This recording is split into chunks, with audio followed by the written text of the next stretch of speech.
Hai, masih bersama saya, Mr. Z, bicara. Tentu saja bicara tentang kebenaran berdasarkan fakta, data, dan realita. Tentu saja jelas sumbernya. Teman-teman, sampai detik ini, saya secara pribadi, mungkin juga teman-teman semua, sebagian ya, masih tidak percaya Paula Verhoeven dinyatakan terbukti selingkuh. Bahkan sudah mendapatkan gelar sebagai istri yang durhaka. Padahal sebenarnya dalam fakta-fakta persidangan, perselingkuhan itu sendiri, teman-teman, tidak terbukti. Siapa yang mengatakan terbukti? Hakim. Mengapa hakim menyatakan terbukti? Saya tidak tahu ya teman-teman ya. Buktinya apa kalau terbukti gitu loh. Nah teman-teman, saya menyimak dari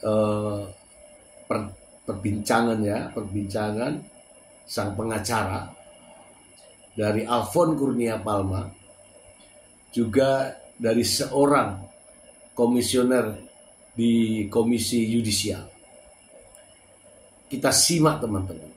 Ini sudah menjadi perhatian nasional, sehingga televisi nasional sekelas TV One pun ya memberikan atensi khusus pada persoalan ini. Teman-teman ketahui bahwa sidang perceraian itu tertutup. Tetapi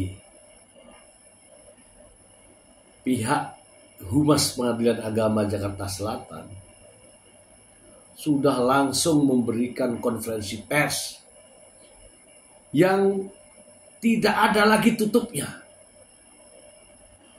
Padahal ini masalah harkat dan martabat seorang wanita, dan juga menyangkut masalah anak-anak. Supaya tidak menjadi fitnah teman-teman, kita simak pernyataan dari sang pengacara dari TV One teman-teman. Berikut. Pemirsa, untuk membahas mengenai kasus perceraian tersebut sudah terhubung bersama dengan kami di studio TCI dengan Ibu Sukma Violeta selaku anggota Komisi Yudisial, dan juga ada kuasa hukum Paula Verhoeven, Mas Alfon Kurnia. Selamat siang. Selamat siang. Baik, kita akan ke Mas Alfon terlebih dahulu. Mas Alfon, ini sebetulnya apa yang membuat Paula Verhoeven akhirnya mendatangi Komisi Yudisial? Terutama kan kalau kita lihat ada laporan yang ditujukan kepada hakim untuk mengadili perkara dari perceraian. Ya, begini ya, sebenarnya ada dua hal gitu ya. Pertama, ini terkait dengan pokok perkara, tapi kita ingin membahas soal itu. Nah, ini terkait dengan perilaku sebenarnya. Nah, tujuan kita pergi Komisi Yudisial itu terkait dengan kami menduga gitu kan ada terjadinya pelanggaran kode etik gitu, terkait dengan perilaku hakim gitu. Nah, di mana itu? Nah, sebenarnya ada tiga gitu kan, baik itu di persidangan maupun di luar in between antara persidangan dengan menuju putusan, dan kemudian pada saat setelah putusan sebenarnya. Tapi saya cuma hanya ingin meng-highlight dua gitu ya. Pertama, sebenarnya pada saat pemeriksaan terakhir itu dikatakan bahwa pada tanggal sekian kita akan ekor ya, kan gitu ya. Artinya di situ tidak ada persidangan. Putusan walaupun dikatakan itu terbuka untuk umum, tapi melalui ekor. Yang terbuka untuk umum itu nanti ketika dipublish dia gitu kan, di dalam website-nya. Hasilnya gitu ya. Nah, tetapi sekonyong-konyong ada yang datang gitu kan, kuasa hukum dengan pemohon gitu, dan kemudian itu ada sidang. Ada sidang jadinya gitu kan, hakimnya lengkap. Kuasa hukum dan kemudian pemohon hadir. Kami tidak tahu sama sekali. Sebelumnya tidak ada komunikasi sama sekali. Tidak ada komunikasi kepada kami. Kami cuma tahu bahwa di situ ada ekor. Itu maka kami bilang kepada media yang tanya pada saya, itu hanya ekor. nanti menuju sore itu akan muncul, putusannya akan kami kabari gitu ya. Tidak ada persidangan ya. Ya persidangannya merekod gitu kan. Artinya itu tapi bukan offline, bukan di persidangan. Kami tidak tahu sama sekali itu ada persidangan gitu. Tahu-tahu di media ada pemberitaan, kok ada persidangan. Jadi pertanyaannya kenapa itu persidangan dibuka? Dengan majelis hakimnya lengkap dan kemudian setelah itu juga ada si pemohon gitu. Nah itu ada di infotainment gitu kan. Kan kaget juga saya dikasih sama ini salah satu rekan gitu kan. Kok ada sidangnya gitu, ngapain sih sebenarnya ini kan gitu kan. Paling tidak kan kasih tahu juga kita gitu kan. Ini ke sidang ya kita buka ya gitu kan. Ini kan nggak ada. Itu yang ditwin ya satu gitu ya. Kemudian yang kedua, ini ada konferensi pers. Pertanyaannya begini, apakah memang segitu diperlukannya dikonversi pers kan? Sebenarnya esensi konferensi pers itu apa sebenarnya gitu? Dan kemudian yang ketiga yang perlu dipertanyakan juga terkait dengan apa sih sebenarnya substansi apa yang diperbolehkan untuk dikonferensi pers kan gitu kan. Kalau misalnya kami ya mungkin bisa memaklumi kalau misalnya dibilang cuma diktum aja atau hasil putusannya A, B, C, D ada 1, 2 dan 3 oke gitu kan. Tapi kan enggak, dia sudah berbicara tentang pertimbangan hukum. Dia sudah berbicara tentang pertimbangan hukum dan kemudian setelah itu ini yang perlu diklarifikasi lagi gitu kan. Di dalam persidangan yang dalilnya dikatakan perselingkuhan itu tidak terbukti. Tidak terbukti bahwa ada seseorang dikategorikan itu gitu kan. Tetapi itu tidak terjadi apa-apa. Di situ sebenarnya bisa dikatakan bahwa itu merupakan sesuatu aktivitas biasa sebenarnya gitu ya. Dan dalam artian sekarang ya kita pengen perjelas gitu kan. Kenapa dikatakan ada perselingkuhan dengan kata-kata yang mengambang? Dikatakan ada pihak ketiga dan kemudian dikesimpulkan itu menjadi suatu hal yang khusus. Dan kemudian ini ada suatu pemberitaan dan kemudian itu ada kayak respon yang tersistematis gitu. Apakah itu dari agregator ataukah itu oleh buzzer, kita nggak tahu gitu kan. Yang membuat itu seperti dihakimi loh. Pola itu harus seperti dihakimi. Oh benar selingkuh gitu, durhaka, ngusus dan macam-macam. Nah, seperti menjadi bola liar di masyarakat. Jadi bola liar. Itu difikirkan tidak sebenarnya. Nah itu makanya kita patut menduga. Kami menduga gitu kan. Memang boleh begini. Ada gitu hal yang kan? ganjal. Dari dua hal ini ya, dari dua kejadian ini ya. Satu dibuka tanpa kehadiran kami gitu kan. Kemudian yang kedua diomongin dengan pertimbangan dan disimpulkan. Konversi pers itu. Ya, konversi pers itu dan kemudian membuka pertimbangan dan kemudian setelah itu dia itu menyimpulkan yang sebenarnya tidak terbukti gitu. Terutama terkait dengan ada pihak ketiga dan kemudian selingkuh gitu. Nah itu menjadi pertanyaan kami gitu kan. Memang boleh suatu pertimbangan hukum gitu kan itu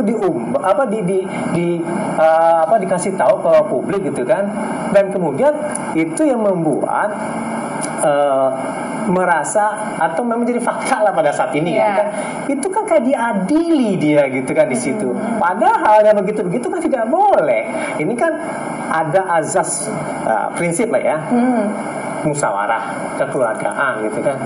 Nah, azas ini adalah metakaidah untuk menilai apakah dalam peradilan agama itu melingkupi adanya kekeluargaan gitu kan, dan kemudian menjaga martabat orang gitu kan.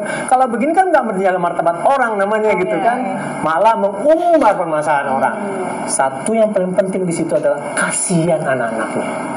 Saya terutama ya waktu persidangan saya tetap jaga bapaknya baik, ibunya baik.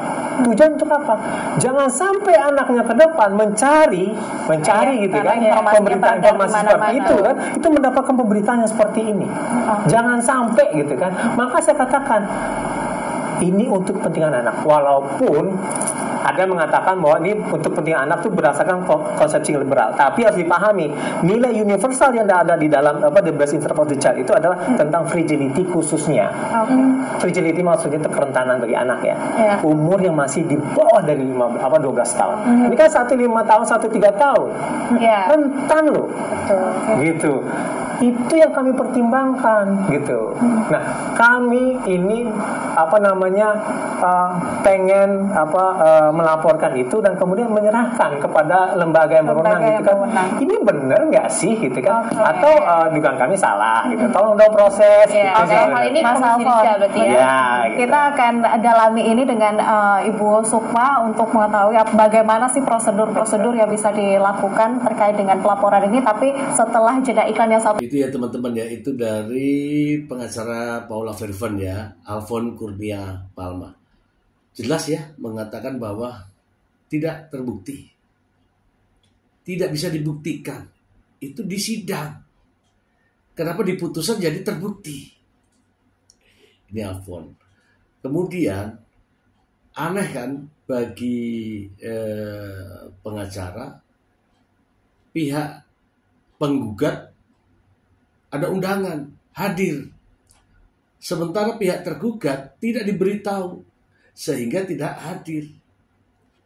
Nah, inilah yang menjadi persoalan. Janggal. Ya, janggal. Mari kita simak lagi, teman-teman. Bu Sukma, laporan telah diberikan kepada Komisi Yudisial. Ini langkah selanjutnya seperti apa? Prosedur apa aja yang akan dilalui dari laporan-laporan ini?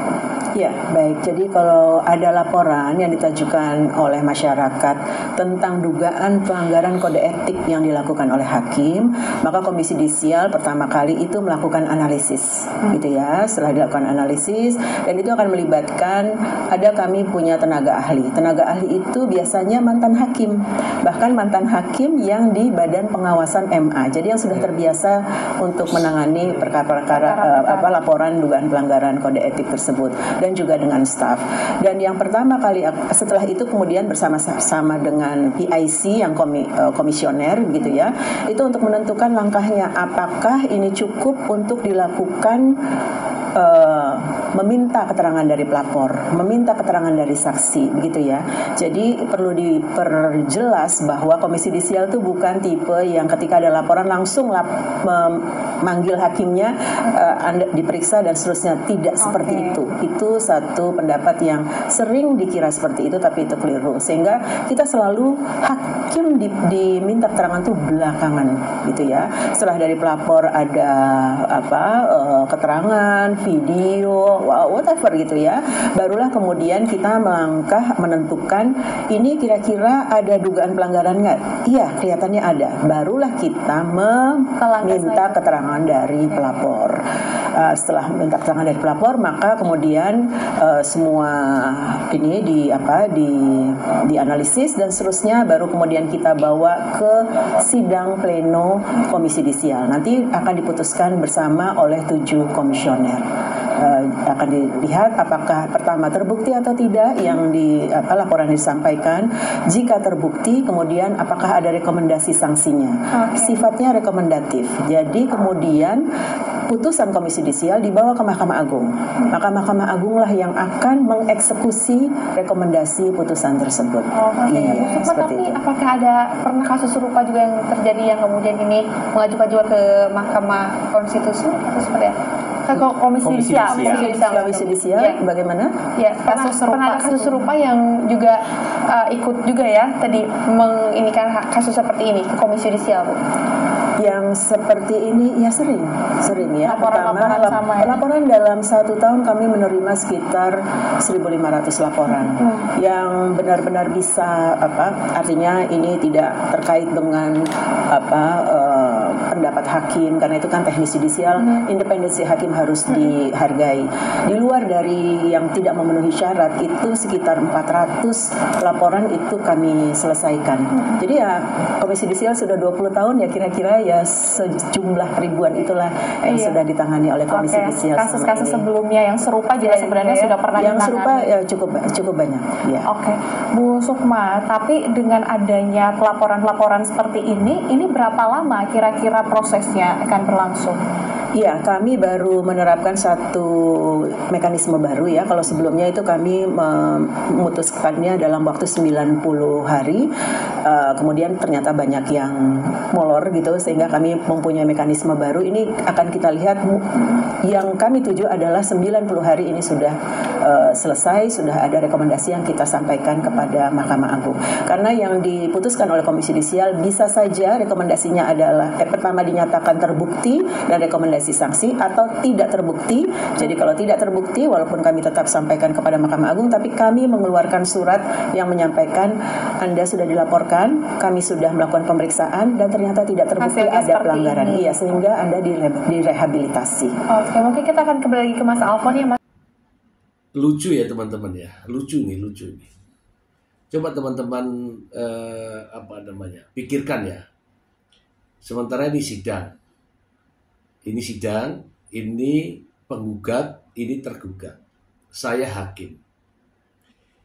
Ini penggugat mengatakan ini bukti-buktinya.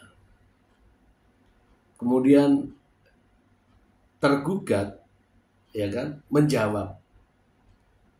Nah, menjawab itu dalam proses persidangan. Bagaimana bisa tidak terbukti bisa dijadikan terbukti? Mari kita simak lagi. Dikatakan ini ada relasi dengan pihak yang lain, dan kemudian itu dikonklusikan sebagai suatu label selingkuh, dan kemudian setelah itu dikatakan nusus. Nah, oke lah, itu dikaitkan nanti dengan putusan tentang nafkah idah gitu kan. Tapi bukan itu persoalannya. Kami tidak melihat itu, tapi ini lebih penting pada anak loh. Dampak pada anak. Paula itu berpikir itu, makanya dia nangis terus gitu kan. Nah, itu sebenarnya yang sesalkan. Kenapa begitu? Apakah tidak berpikir? Kan sebenarnya itu sudah bisa diprediksi. Ketika itu disampaikan, orang akan membuat penafsiran berbeda-beda. Betul. Kan gitu kan? Apalagi sampai dikliarkan, oh ini. Padahal pada saat persidangan itu menurut kami gitu ya, menurut kami itu tidak terbukti memang melakukan apa gitu. Banyak hal yang harus ditanggapi terkait dengan proses persidangan ini. Ya, di sisi lain mengatakan tertutup, tetapi kaitan dengan pertimbangannya justru diungkapkan di berbagai media. Tidak sesuai dengan fakta.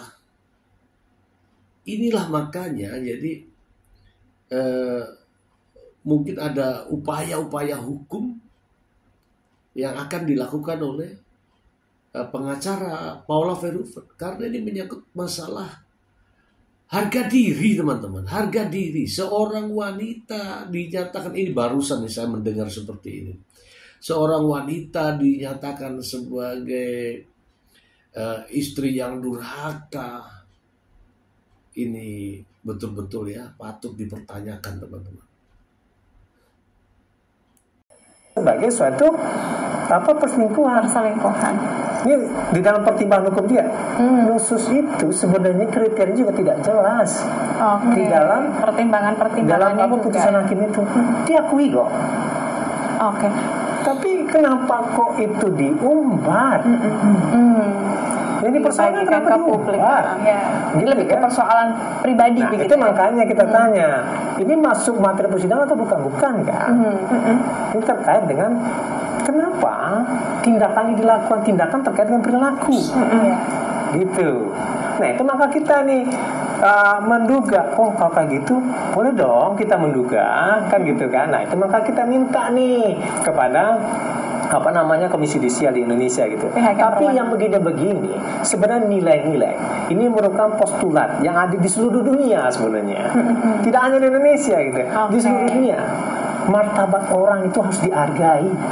Mas Alfon, sebenarnya kalau kita mengikuti bagaimana reaksi di media sosial sebelum adanya putusan ini, banyak sekali orang-orang di media sosial sebenarnya mendukung Mbak Paula gitu. Tapi setelah adanya putusan ini, kita nggak bisa menutup mata kalau memang ada banyak sekali juga komentar-komentar yang menyudutkan Mbak Paula. Tentunya kita berharap agar hal-hal seperti ini tidak terjadi seperti yang Anda sampaikan tadi, akan berdampak juga pada anak. Untuk memulihkan nama baik dari Mbak Paula sendiri, Anda sendiri apa saja yang akan dilakukan selain melakukan pelaporan terhadap Komisi Yudisial ini? Ya, pertama-tama itu kan kaitannya dengan pokok perkara ya. Kita akan melakukan upaya hukum terkait dengan itu ya. Nah, kemudian yang kedua, ini kan sebenarnya udah ada di media sosial. Nah, di dalam undang-undang ITE itu sebenarnya ini sebenarnya tesis teman, dan kemudian ini dalam peraturan sih udah ada gitu ya.